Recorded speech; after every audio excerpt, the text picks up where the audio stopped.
So we're on our way to Craters of the Moon. I believe it's a national monument site. Really pretty around here, just desert with like mountains in the background. So we're getting close to Craters of the Moon. I think we're 26 miles or 25 miles away now from there. Hi, my name is Ricky. My name is Brennan, and welcome to our Lives Unscripted.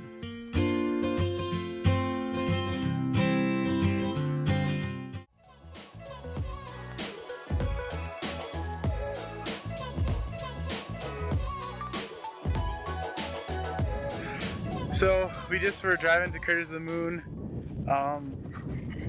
You're strange. We're driving to Craters of the Moon, and there's a roadside pull out here along the way. So we just decided to stop and check it out, and it's really cool. It's all lava flows. That's what Craters of the Moon landmark is. It's just a big, massive lava flow, and so it's cool because all the gravel here is just like this dark black gravel, and then if you can see behind me, just like huge like black lava flow. It looks really pretty, and so we're gonna take some photos and videos.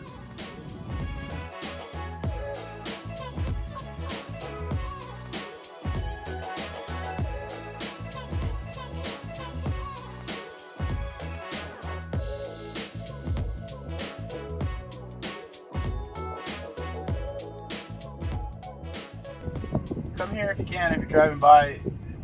We were just gonna pass through, and I saw it on the map, and I was like, oh, that might be interesting, and we didn't really know what to expect, but when we got here, it's really pretty. All the lava flow and lots of trails and stuff. So Yeah, I feel like you can spend like a day here. There's enough to do. Maybe half a day. Yeah, there's enough trails and stuff that you can look at. And it's pretty, and even if you're just driving through and take a couple hours. You most likely haven't ever seen anything like this unless maybe went to Hawaii or somewhere else that has. I know, it's kind of weird that it's in Idaho.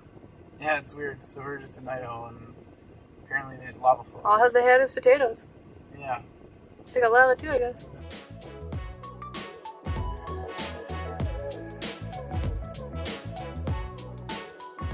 The stuff that we see over here is called lava.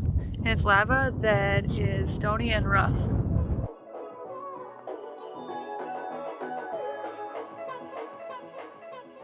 This lava here is called Pohoihoi lava. It's the stuff that's ropey in appearance.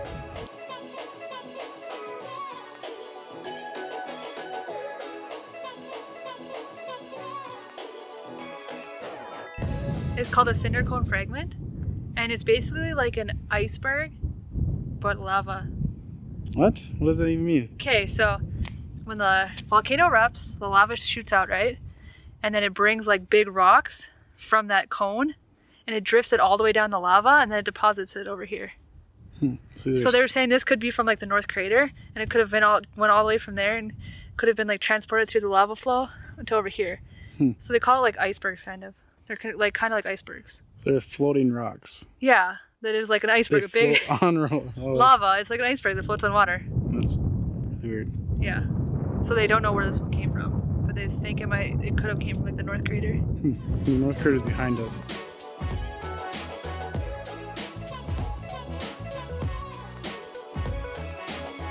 We're here at Devil's Orchard Trail, and it's a half-mile trail loop. Similar to the last one, just a little longer. There might be more of those tall, pokey spire things like we saw in the last trail. What were they called? Cinder cone fragments. So we might see some of those, or maybe we'll see something else. But we're gonna take you along and see what there is to see.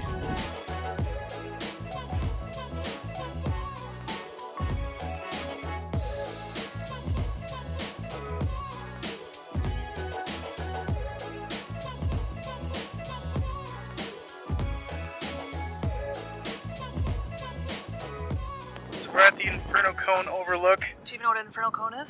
What is an Inferno Cone? Cinder cones form when volcanic froth erupts high into the air and then piles into a mountain. We are gonna hike up to the top of this hill. Looks pretty steep. There's some people coming down it right now. Hopefully you can hear what I'm saying right now. And hopefully I don't get going over from the wind. Yeah, it's really windy.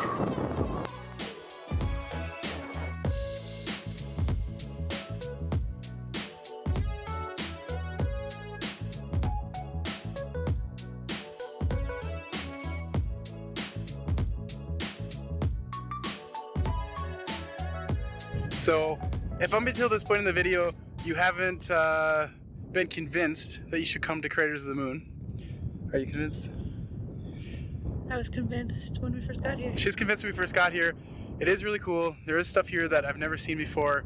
I like hills and mountains, and we just hiked to the top of called Infernal Cone Overlook.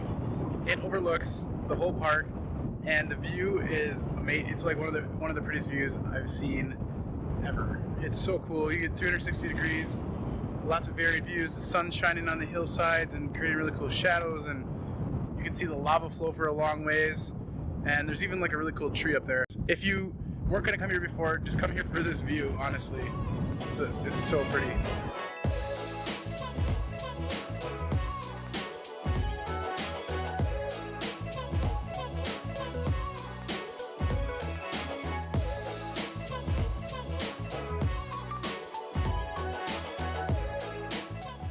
So tell everyone where we're at now.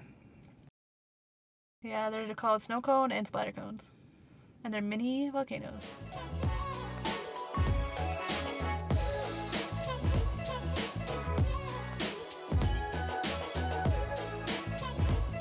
You know that these are the rarest volcanic features on the face of the Earth.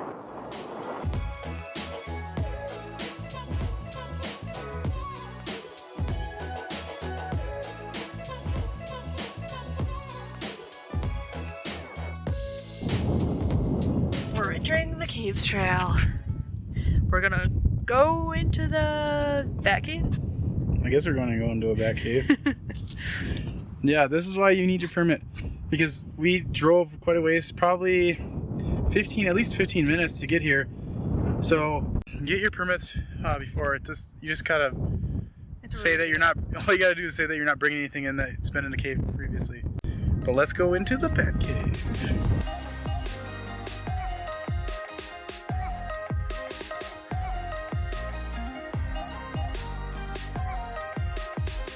Running into some wild caves. I don't know what's ahead of us. We gotta proceed with caution because of unstable footing, fallen rocks, low ceilings, and darkness. Dewdrop Cave. Ooh. They just warned us about unstable footing. So here's the cave. So this cave is just like a small little cave. There's not a whole lot down here, it doesn't seem. It's really cool though. It's nice and cool. So we're gonna go check out some other caves to see what else is here. This is just one like really shallow.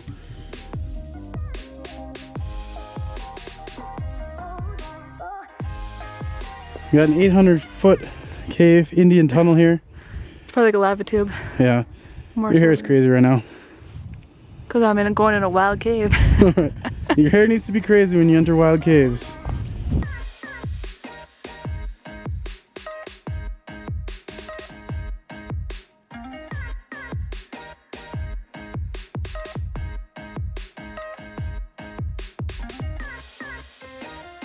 What are your thoughts of this cave so far? A little better than the last one. It's not so slippery. They have like asphalt on the ground. Asphalt? And so it's like, it makes the rocks not slippery. Yeah, and it's kind of open. It's bigger. There's some spots where it falls through, so there's light coming in. Yeah, it's like easier to see. Yeah, it's really cool.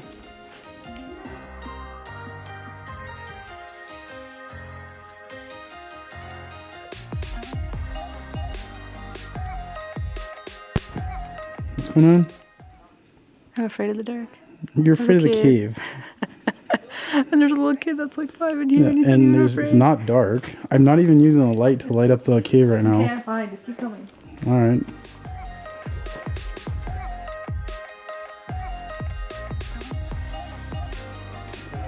What are we gonna do now? We have to climb up the rock. Yep. It's rock climbing time. Yeah.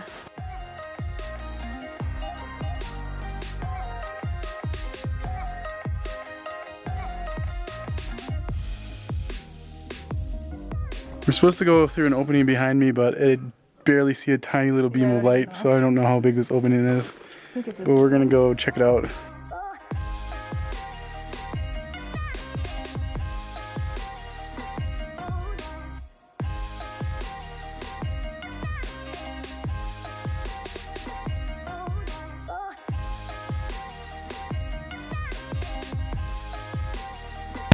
Brandon. What? We conquered the wild cave. I don't know if we conquered it, but we made it by. Yeah, all the way back to the beginning.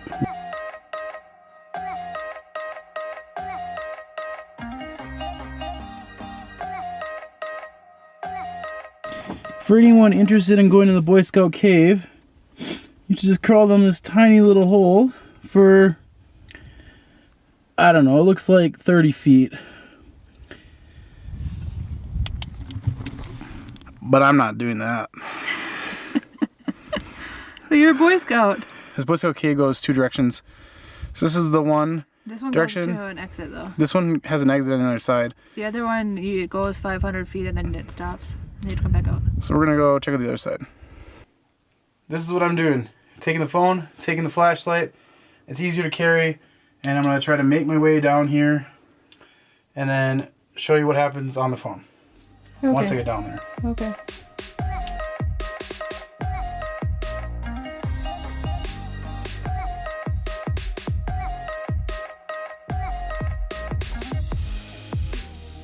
So we made it to the bottom of the cave. So yeah, so we're gonna go back up and there's your view of the cave. This is the narrow side. That's like where you enter. And then it gets even narrower than that. So you probably have to crawl on your belly to get through there.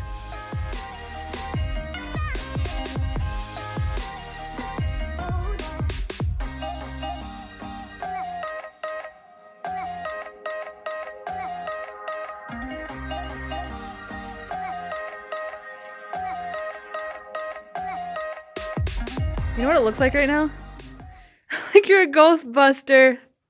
You see it? Do you detect any paranormal activity?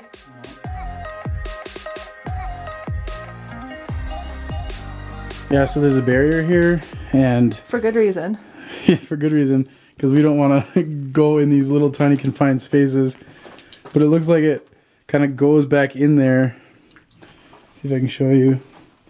It looks like there's like tunnels and stuff that go back in there. Yeah, it must have been open at one point, like back in the day. But they were saying with these caves is that they'll eventually like collapse. So like it just back got in the dripped day, on. they probably had it open, but then it eventually started collapsing. Yeah. Or like sag and collapse. So yeah, that little light there is the entrance.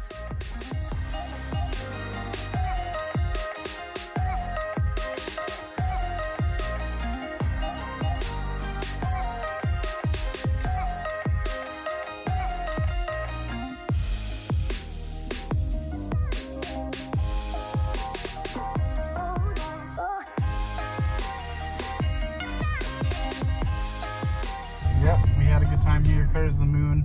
I've seen so many good sunsets since we've been to Idaho. So it's really pretty. We're just gonna go and try to find a place to camp for the night now. I found a place on freecampsites.net and it looked okay, but we're gonna go check it out and see if we want to stay there. Yeah, so we're gonna check that out. How far is it from here? 20 miles. And yeah, and it's supposed to have water and toilets, so. And fire rings. And a fire ring, so hopefully we can cook some food.